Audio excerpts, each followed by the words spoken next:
Welcome to Becoming the Ultimate Coach. I am the Jock. This is the Doc. And with our combined expertise in both fitness and psychology, we're here today to help you become the ultimate coach. So today we're talking about overcoming barriers to change. And why this is so important is because a lot of us fitness professionals understand the exercise science, understand the nutrition science, but this part, the behavior science, the obstacles to overcome, that's what's super important. So Dr. J, kind of break it down. What do trainers need to think about when they're having these issues with clients? Yeah, so obviously, if you've worked with people at all in this field, you know that they have these goals, they want to make these changes, but the execution part of it is kind of where we see that lag, right? Especially if you're not with them, like outside the gym. So something is in the way of that change. And what we typically see, and I want people to kind of think about, is clients will talk to us about like, oh, well, I forgot my water bottle at home, or my significant other keeps making baking goods, let's say, and I'm trying to lose weight and it's just really hard. And so we have conversations with them. But the big thing to think about with these barriers is the first thing we have to do is help our clients actually label them. And what I mean by that is the example of leaving my water bottle at home, that's just a specific example. But what they're really talking about is time, for example, and a lack of time, or it's not built into their schedule. Others might be financial, like I know I could buy healthier food, but it's more expensive. Or the example of if your significant other is doing a lot of baking and you're trying to resist, that's social support. That's what we're really talking about. And the last one that I like to talk about is emotional support. And that sometimes has to do with themselves. Are they emotionally beating themselves up?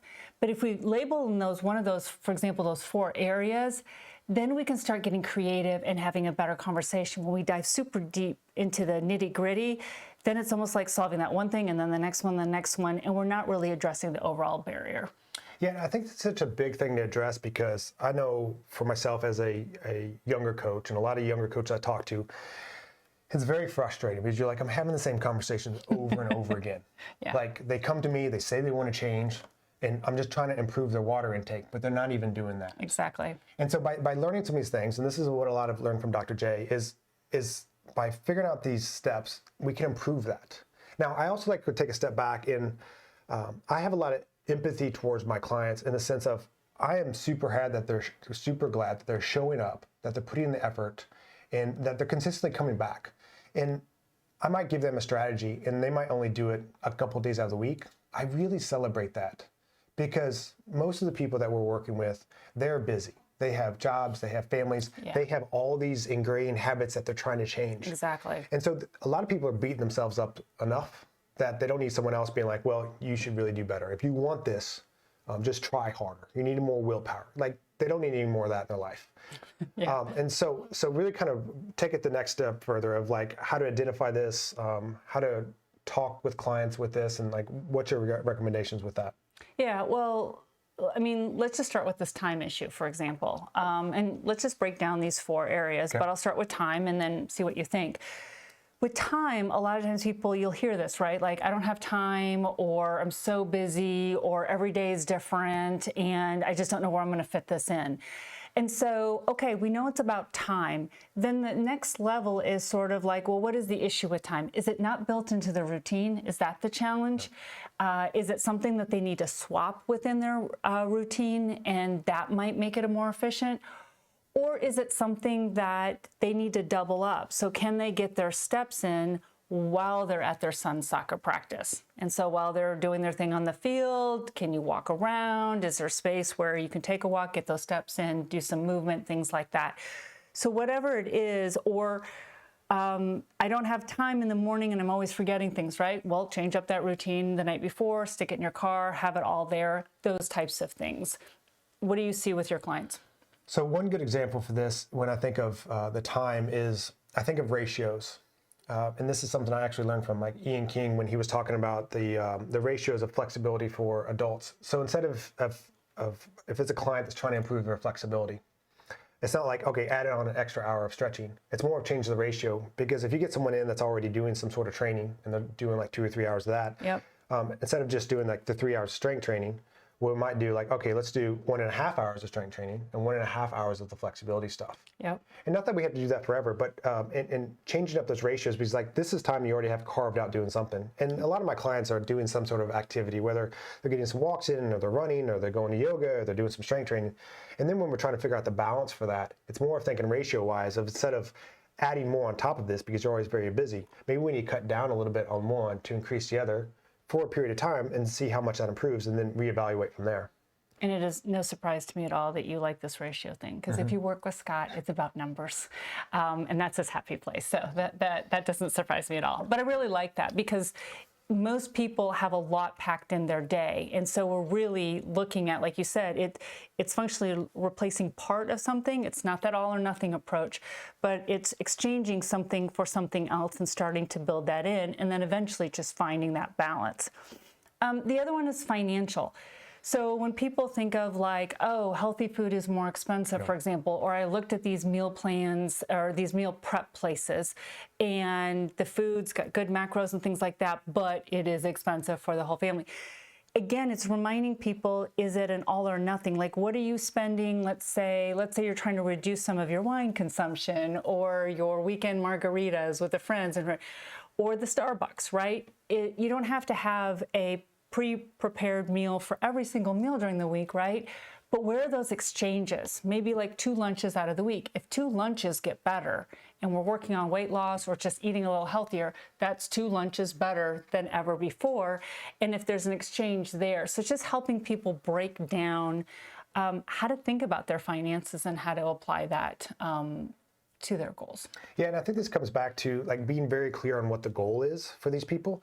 And making sure that we're measuring over time with that, because we're big on minimal effective dose. So if someone comes in and their goal is to lose some weight, and we've changed up a few things nutrition-wise, and they're seeing those results, that doesn't mean they have to change out everything. That doesn't mean we need to change it up, like you said, every single meal throughout the week. And sometimes it's working with clients on what they're already doing. Like I have a few clients that are already eating out fast food. So instead of being like, well, go to this other restaurant that's a lot more expensive, we just pull up the menu for their fast food place, find something that's a little healthier, Great point. definitely less in calories. So it's already an ingrained habit that they're doing. We'll just find a better choice for that. I actually played this game. Probably cost the same too, right? Yeah, well, I actually played this game with a client yesterday, and he was getting a double cheeseburger from Wendy's and chicken nuggets. His fat content for both of them ended up being around 80 some, and that was just for one meal for the day. And so I'm like, well, the beauty is we have a lot of room here to make improvements. To scale down a little bit. So all we need to do is just change out a couple things, and cost-wise, it definitely won't be any more. So it's just playing that game with clients instead of, like I would say earlier on as a coach, it's like, well, just eat paleo, just eat meat and nuts and vegetables and stuff like that. That's not super helpful for a lot of people because,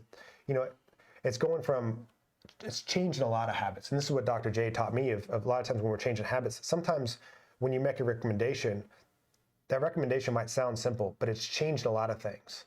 So having someone like, well, just eat meat and vegetables, like, well, where do I go and get that? Does that mean I have to go to the store and buy that? Does that mean I have to cook that? Does that mean I need to reheat it and plan it? Like, there's 4 or 5 things I need to change versus having someone like, here's something better for you to pick at Wendy's, where you already have it kind of ingrained in there. Yeah, exactly. And I also just want to highlight too that this is a great example of why we want to label it. Is it financial? Because we didn't label it, right? And you're just talking to this person about and then they might be like, yeah, but on Tuesdays I tend to go to McDonald's and on Fridays I tend to go to the sub shop. Then you would be playing this mental game about like, well, which place and what, and that area is too expensive. Or if it's talking about just going out, like to drive through fast food, is okay, we don't need to spend more money. You don't have to change your restaurants in general. We just need to pick better off that menu.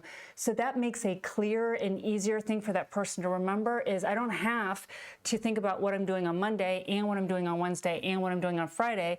I just need to think about what I'm ordering when I go to any of these places and do I just have a couple of options. So that's also where that, what I call macro, that theme, helps you have much more constructive and efficient conversations instead of something about every single part that they're concerned about.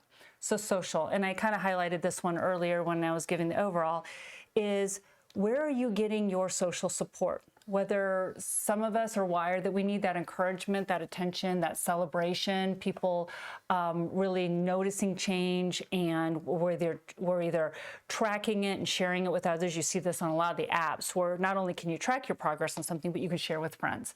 So some people really enjoy and need that. Other people really do want somebody to check in with them, like, how's it going today? Or are you getting your movement in? Or, did you skip the ice cream section at the store? Whatever it is.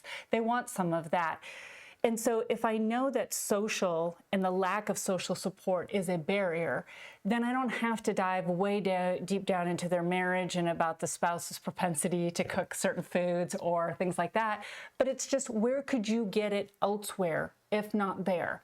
So is it checking in on an app with the coach? Is it sharing with other friends at work that have some similar goals, things like that? Is it being part of a walking group or going to a cooking class with some people and learning some things? So that allows you as a fitness professional to understand that they're saying, like, I don't feel supported, and and I feel all alone, and it's really hard for me to do by myself. Now I can have a broader conversation about that instead of kind of, like I said, stressing out about, like, well, how do I say, yeah, your spouse not all that helpful? Yeah. So I really like that one for that. And this one can be tough because I do have some clients come in and they're like, well, my wife made these cookies or she did this kind of deal. And we break this down in earlier sessions, podcasts, where we're talking about root cause of behaviors and getting into the EATS model that we use, which we dive into escape, attention, tangible, and sensory. And so this is kind of in that attention category. Yep. So if we can find things that they can do together, that they still get that social experience together, but kind of move it away from food. And I've talked about this with my wife a lot, because it's amazing, because so many family things we go to, it's so centered around the food. Yeah. But it's just this kind of ingrained thing of over generations, especially coming from like some of the previous generations when they didn't have much. Yeah. Like my dad talking about, like, they got to split a soda with their, one of their brothers, once a week kind of deal. And like now people have access to all this all the time. And so it's such a strong kind of social thing. So if you can figure out those things that you can do with your roommates or loved ones that you live with and stuff like that, that don't involve any food at all, that you can still have that social experience, it still scratches that itch, but without adding a lot of calories at the same time. Exactly. And the last one is emotional. And this one is really when you start to hear language about, this is tough, I don't think I can do it, I've tried that in the past, things like that. And if they identify, like, I'm struggling with believing in myself, or I'm tending to sabotage myself, or I'm worried that I'm gonna do okay for a few days and then I'm gonna drop, the ball, or I did last week. And you brought this up before, it's celebrating those small wins. Yep. So what happens, and I've talked about this before, is since we use those mirror neurons and we tend to mirror people, when someone says, like, oh, I'm no good at this, we might be like, well, you're doing okay, you need to up this a little bit more. And so we start having a conversation about the thing that the person has identified that they're not good at. So what you want to do is be mindful to flip that a little bit. And I don't want you to necessarily ignore somebody's emotional state on that negativity, but you can lead the conversation so that they mirror the positivity. In other words, say, I'm hearing you, but what I also know is that you did do it twice last week, which was 2 more times than the week before, right? And so you start having the conversations about what they're doing well. And again, I've talked about this in the sense that sometimes I hear, especially on the floor, people having constant conversations about the things that clients are feeling like they're not doing well at. Right.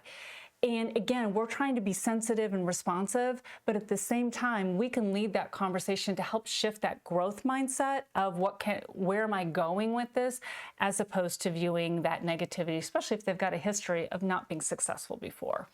Yeah, and that's why I'm always celebrating the smallest wins, because they're trying. Yeah. And just like with our kids, we want to celebrate the effort versus the outcome kind of deal. Exactly. And over time, that will get the outcome that we want. Yep. And so it's also very important to be regularly checking up with clients if they're not showing up. If you're doing like a larger group kind of coaching session, making sure that they're getting that one-on-one attention. And this is why we're so big on having these one-on-one private conversations too, because on the gym floor, there's a lot going on. Yes. People worried about what everyone else is saying. They're trying to survive the workout. So if you can have these regular coaching sessions with people, diving into these different areas, you can help people overcome these barriers. Because a lot of people, they have the motivation and willpower to start off, they're showing up, but it falls off pretty quick because they see it doesn't, they don't have the habits in place yet, and they don't have the behavior changes. So with our constant reinforcement, making adjustments for them, encouragement, they can get that long-term success.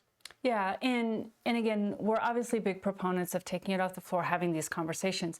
But even when you are on the floor, let's say you're doing small group training, even just thinking about something individual as that person walks away of like, you really crushed it with this, or I've never seen you be so intentional in this, or you were so focused. Any little nuance that says, Scott, you did well on this. Thank you. Janine, of course. Well, you already assumed that before I even said it. But it's nice to hear. Is it? It is. Janine, you did well on this, or Nate, you did well on this. And having some small individual type of term so that somebody walks away and the last exchange, the last impression they had with you is walking away with something that they did well. And that will really help sort of, because then your place and you become a cue for positivity and not beating themselves up, which is ultimately where you've got to start, because they've got to believe in you and that you believe in them for those changes to be made. Yeah, absolutely. And so as we wrap this up, this overcoming barriers, really think about this of helping clients and working with them on identifying like what it actually is and naming it, so you can better troubleshoot what you need to work on. And so, stop beating it up on, is this, we need to do better on nutrition, we need to work out harder. No, we might need to just step back and just make a few adjustments for what they're doing so we can see some progress. We talk a lot about this behavioral momentum. So if we can build out the behavioral momentum, we're gonna have good long-term success. So hopefully you found this really helpful, and make sure to let us know, drop us a line of anything that you want us to talk about, or if you have thoughts on this or experiences, we would love to hear what you guys are experiencing and seeing. And so subscribe to our podcast channel or YouTube, or just, like I said, drop us a line. See you next time.